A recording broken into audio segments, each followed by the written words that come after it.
Hi guys, good afternoon. So ito na guys, yung pinakamasarap at malutong-lutong at manilaw-dilaw na saging. Buti na lang guys, tinitirhan kami sa daga at sa ibon. Ito na.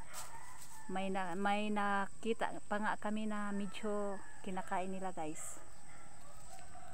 Yan. Oh, you see? You see that? You see that? Nakita nyo na? Malaki. Oh. Ayan o, kinakain niya ng daga. Yan. Pero masarap naman. Okay. Oh, yan. Thank you. And please view my channel. And please subscribe to my channel, Jillian's Vlog. Babu.